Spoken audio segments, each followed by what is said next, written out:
Seja bem-vindo ao programa O Direito é Todo Seu. Aqui discutimos temas jurídicos de interesse de toda a comunidade. E hoje vamos falar sobre a questão do superendividamento. E para debater o tema comigo, eu recebo o Dr. Bruno Passadori, que é defensor público no estado do Paraná e doutor em Direito pela USP e pela Universidade de Bolonha. Dr. Bruno, seja muito bem-vindo. Obrigado, professor César. Agradeço o convite e é uma honra estar aqui presente com todos vocês. A honra é nossa, né? Mais uma vez, eu digo mais uma vez presente aqui porque você escreveu na nossa revista Jurisfib, palestrou na nossa Semana Jurídica. Temos uma honra muito grande em recebê-lo agora aqui no programa O Direito é Tudo Seu. Nós que estamos comemorando aí os 20 anos do curso de Direito aqui na FIB. Portanto, mais uma vez, seja muito bem-vindo aqui agora no nosso programa. Obrigado. Imagina, nós que agradecemos. E eu já vou te perguntando, essa questão do superendividamento é uma coisa que aflige toda a sociedade aí, né? É uma questão socialmente importante. E o que isso significa e o quão é impactante esse tema para o dia a dia do brasileiro? Olha, professor César, é um tema, assim, bem peculiar e de uma importância, eu diria, ímpar aqui para nossa sociedade, para o nosso país. Eu trouxe alguns dados aqui, uns dados da Confederação Nacional do Comércio de agosto de 2014, de um ano atrás mais ou menos, então algo relativamente recente, que foi feita exatamente uma pesquisa sobre o problema social do endividamento no Brasil. E o que a Confederação Nacional do Comércio trouxe foi que praticamente 80% das pessoas, das famílias brasileiras, têm algum tipo de dívida, 78% das famílias brasileiras possuem algum tipo de dívida. Mas não necessariamente que isso seria um endividamento problemático. São pessoas que têm financiamentos diversos, enfim, dívidas. 48,6% das famílias brasileiras possuem dívidas com mais de 90 dias de atraso. E, além disso, segundo esses dados, 19,9% das famílias brasileiras possuem um alto comprometimento de suas rendas com dívidas, que isso seria mais de 50% da renda familiar comprometidas com dívidas, e, o que é mais grave, 12,1% da população brasileira afirma, e segundo esses dados, não possui condições de pagar suas dívidas, sem comprometer o seu mínimo existencial. Então, ali é uma coisa entre 20% e 12% da população brasileira está nessa faixa aí dos superendividados, o que é um número muito significativo considerando a população brasileira de mais de 200 milhões de habitantes. Então seria ali quase 40 milhões de pessoas em estado de superendividamento ou próximo a um estado de superendividamento no Brasil. Nossa, é muita gente, pelos seus dados agora, realmente é uma coisa que aflige a sociedade brasileira, né? Sim, Esses percentuais, nós não estamos falando de 10 mil, nós estamos falando de milhões de pessoas. É uma coisa, exatamente. é uma coisa extremamente espantosa. E eu te pergunto, doutor Bruno, existe aí alguma origem mais profunda para essa questão, para esse fenômeno desse superendividamento? Existe sim, professor César. Isso acaba sendo uma questão de escolha política, eu diria, mas não é uma escolha política equivocada, né? É uma questão mais ampla e profunda da nossa sociedade. Existe um sociólogo que eu gosto muito chamado Wolfgang Streeck. Ele tem um livro chamado Tempo Comprado. E ele fala mais ou menos sobre as diversas crises da modernidade, as crises econômicas da modernidade. E ele vai falar de algumas crises e como que elas se organizam, né? Como que teria a raiz dessas crises que a gente vive recentemente. Ele vai falar, especialmente a partir dos anos 70, ele vai falar que existem três crises mais comuns assim nos países ocidentais. Ele vai falar que existe uma crise ali dos anos 70, mais ou menos, que seria uma crise de inflação, até por uma questão, né, de lidar ali com as questões da sociedade ali nos anos 70. Houve uma opção política de lidar com essas crises através da impressão de dinheiro. Estou fazendo um grande resumo, tá, professor César? Não quero esgotar o tema sobre Sim, isso. sim, Ele vai falar que entre os anos 80 e os anos 90, muda um pouco esse foco de como enfrentar essas crises, enfim, essas crises de crescimento econômico. Ele vai falar que nos anos 80 e os anos 90, uma forma de enfrentar essa crise, essas questões econômicas, foi o endividamento público. Ou seja, os governos passam a financiar os seus gastos exatamente através de déficits orçamentários. Isso a gente vê até hoje, né? Vários países ocidentais têm essa questão do uso do déficit público para custeio dos seus gastos sociais, gastos públicos em geral. E ele fala finalmente, o Friedrich, que a partir dos anos 2000 começa a ocorrer um limite, um esgarçamento desse uso de endividamento público para financiamento dos gastos estatais. Ele vai falar que passa-se a usar também o endividamento privado. Ou seja, você cria desenvolvimento econômico, desenvolvimento social, através do crédito. Se antes era o crédito público, hoje é crédito dos privados. Ou seja, você cria essa questão de um crescimento econômico através da concessão de crédito para o setor privado. Isso gerou alguns problemas, né? A gente viu, por exemplo, o que aconteceu, especialmente a partir de 2008, nos Estados Unidos, na Europa, aquela questão da crise do subprime. E no Brasil isso acontece de outras perspectivas, outros formatos. E uma das coisas que a gente vê no Brasil é exatamente esse endividamento excessivo da população. Isso talvez você deva lembrar, professor César, os contemporâneos devem se lembrar mais ou menos como é que foi bem aquela questão, né, dos anos 2010, por volta desse período, que a gente teve um grande crescimento econômico, e esse grande crescimento econômico ele foi, entre outras coisas, baseadas na concessão de crédito. Não houve uma grande industrialização do país nesse momento, apesar de um crescimento econômico significativo e robusto. E isso foi através desse endividamento dos privados, né? As pessoas passaram a acessar o mercado, não porque elas estavam produzindo mais enquanto sociedade, mas porque elas tinham mais crédito na praça. Foi uma decisão política isso. E isso não foi um erro, não estou dizendo que isso foi um erro dos nossos governantes, porque isso foi uma coisa que ocorreu no mundo inteiro. Países ocidentais em geral passaram por isso. Mas não houve uma preparação para isso. Eu acho que houve essa decisão política de se utilizar do crédito privado para criar crescimento econômico, mas, e que, como eu disse, né, e reforço, não que seja uma coisa necessariamente errada, mas houve um erro sim, que esse, na minha visão pelo menos, seria isso, houve um erro de preparação para tanto, né? Então, isso acabou ocorrendo muitas vezes um endividamento excessivo, endividamento de pessoas ali que muitas vezes estavam em estado de maior vulnerabilidade econômica, e quando vem essa situação de dívida mais intensa, essa situação se torna verdadeiramente patológica e a pessoa se torna incapaz de ter o seu dia a dia garantido, né? Pagamento de alimentação, moradia, enfim, todo o seu mínimo existencial garantido em razão das suas dívidas. E isso se torna uma coisa patológica e que durante muito tempo não foi enfrentado com seriedade. E ali, a partir de 2021, cria-se essa lei, né, que foi uma alteração do Código de Defesa do Consumidor, que criou essa figura do superendividamento e criou mecanismos jurídicos, mecanismos institucionais, né, mecanismos institucionais para enfrentar essa questão, essa chaga do superendividamento do brasileiro.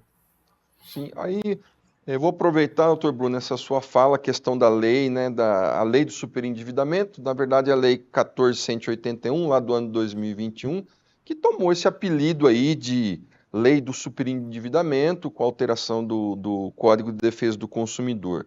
Agora, para o nosso telespectador ficar mais claro, na verdade aí, o que realmente mudou na prática, no tratamento do superendividamento? Professor César, como eu dizia, né? Antes de 2021, eu diria que era quase como uma anarquia do superendividado. O superendividado ele não tinha muitos instrumentos para sair dessa situação de superendividamento.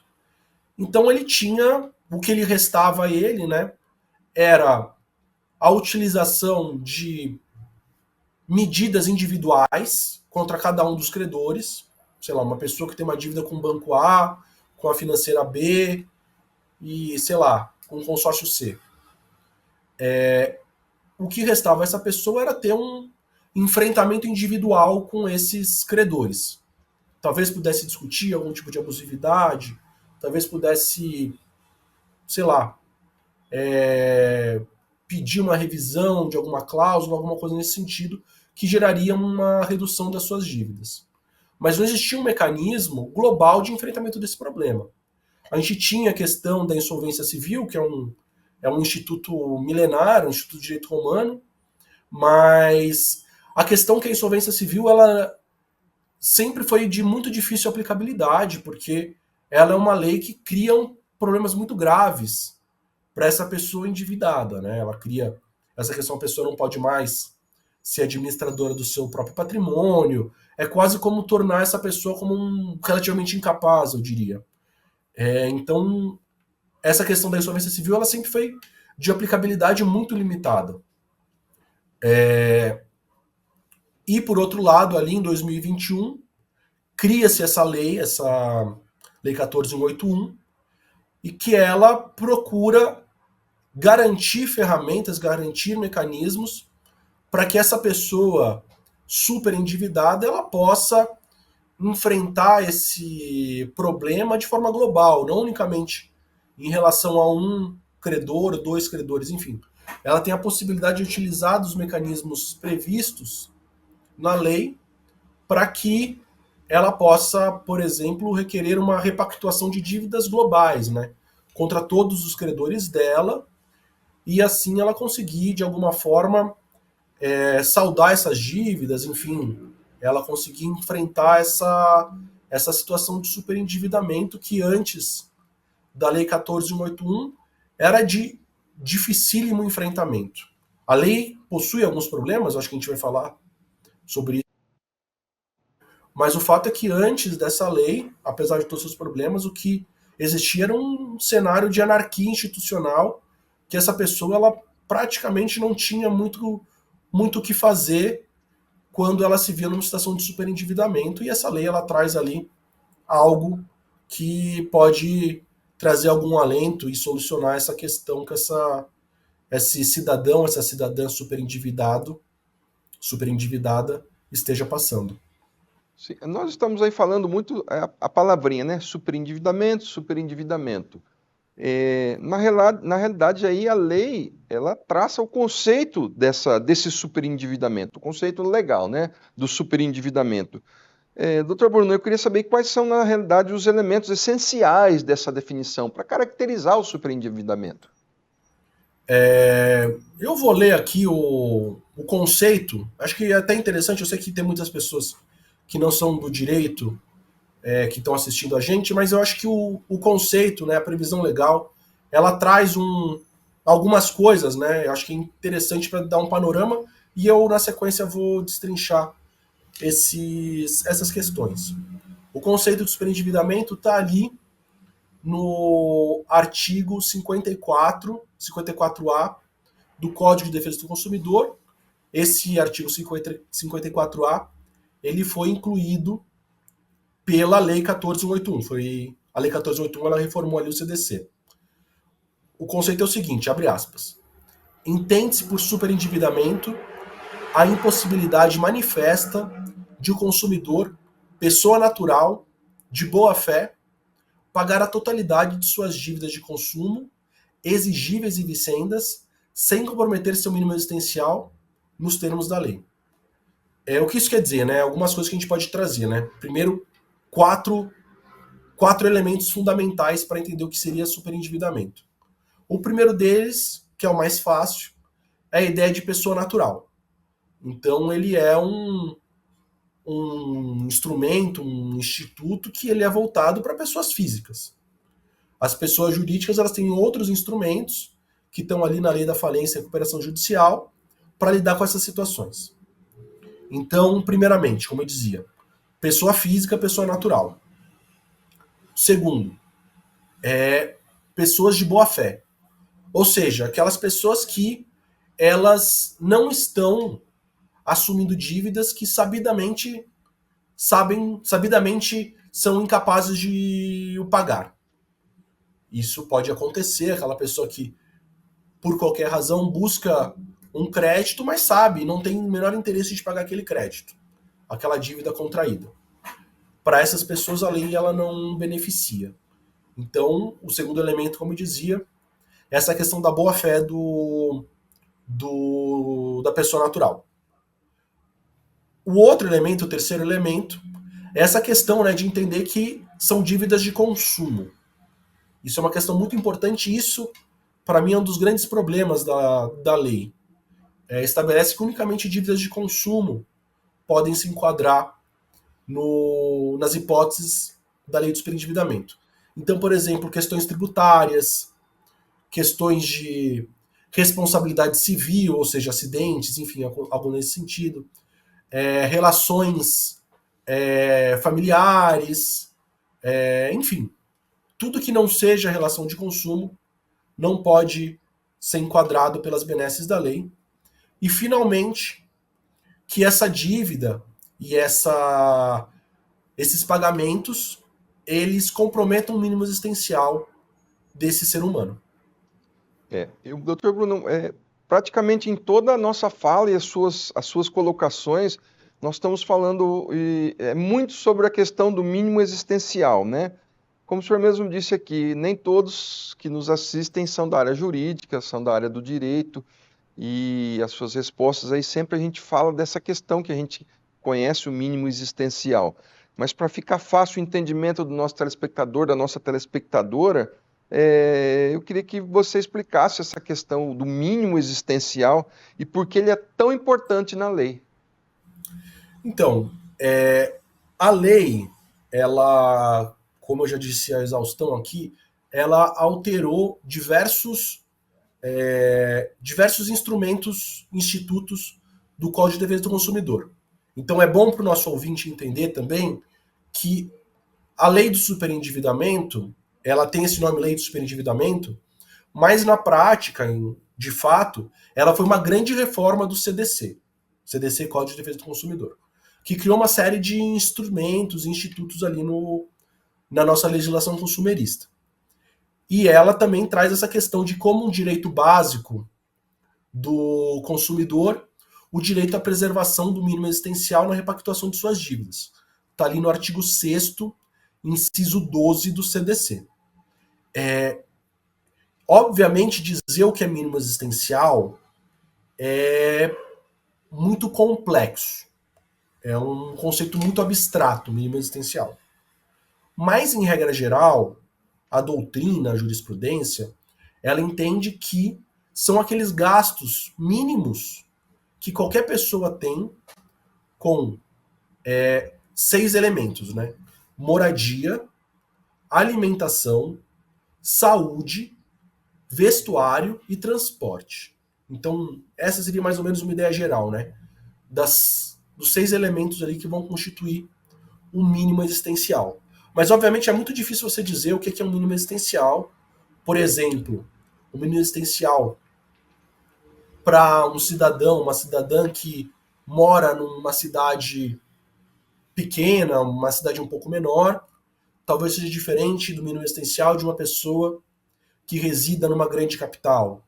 Talvez o mínimo existencial de uma pessoa que viva sozinha seja diferente do mínimo existencial de uma pessoa que tem uma família com 2, 3, 4 filhos. Então é um pouco difícil de você criar conceitos muito rígidos para dizer o que é um mínimo existencial, mas obviamente são valores que garantam pelo menos essas 6 coisas, né? Esses 6 bens, assim, por assim dizer, de cada ser humano, né? Moradia, alimentação, saúde, educação, vestuário e transporte. Certo. A gente tem também um decreto presidencial, na verdade, né, que estabelece a quantia de R$ 600 de referência para a quantificação do mínimo existencial que você explicou agora, doutor Bruno. Quais são aí os impactos desse decreto para a gestão financeira do dia a dia do superendividado? Professor César, isso daí é um grande problema, né? Eu fico pensando ali quando o governo federal em 2000 acho que é um decreto de 2021, 2022, eu fico imaginando o que é que o governo federal pensou ali, o que, que as pessoas podem fazer com R$ 600. Só para te dizer, professor César, originalmente era R$ 350 e foi aumentado para R$ 600. Então, assim, o que você consegue fazer com R$ 600 hoje em dia, professor César, é muito pouco. Então, eu tendo a achar que R$ 600 não é um valor suficiente para a proteção do mínimo existencial do ser humano. Inclusive, esse decreto, ele foi objeto de uma DPF, uma ação por descumprimento de preceito fundamental, que tramita hoje no STF, uma ação ajuizada pela ANADEP, Associação Nacional dos Defensores Públicos, Defensores e Defensoras Públicas, que discute se esse valor, esses R$ 600, ele seria compatível com a Constituição. Eu já adianto para você, professor César, que pelo menos na minha visão, esse valor ele é um valor muito irrisório, né? E o que a gente vem trabalhando com isso, né, é uma interpretação conforme desse decreto, no sentido de dizer que abaixo de R$ 600 é uma presunção absoluta de mínimo existencial. Então ali seria um valor que abaixo disso, com certeza absoluta, ele viola o mínimo existencial.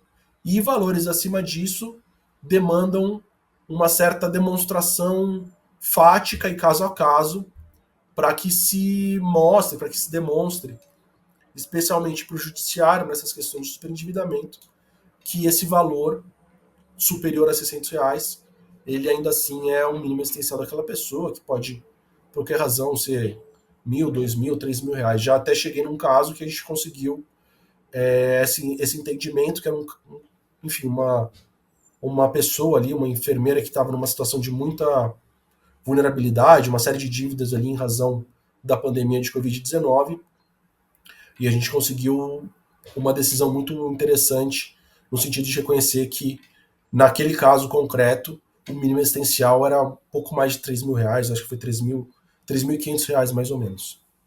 Entendi. Infelizmente, doutor Bruno, a gente está chegando aí no final do programa, nós temos um tempo de televisão. Eu te agradeço demais aí a sua participação. E saindo um pouco aí da questão do. Eu vou fazer uma última pergunta, saindo um pouco da questão do superendividamento, e aproveitando que nós estamos aqui comemorando os 20 anos do curso de Direito da FIB, você que escreveu o artigo aqui na nossa Jurisfib, eu queria que você falasse nesse pouco tempo aqui, nesse restinho de tempo que a gente tem, sobre essa questão. Você é doutor pela Universidade da USP e Bolonha.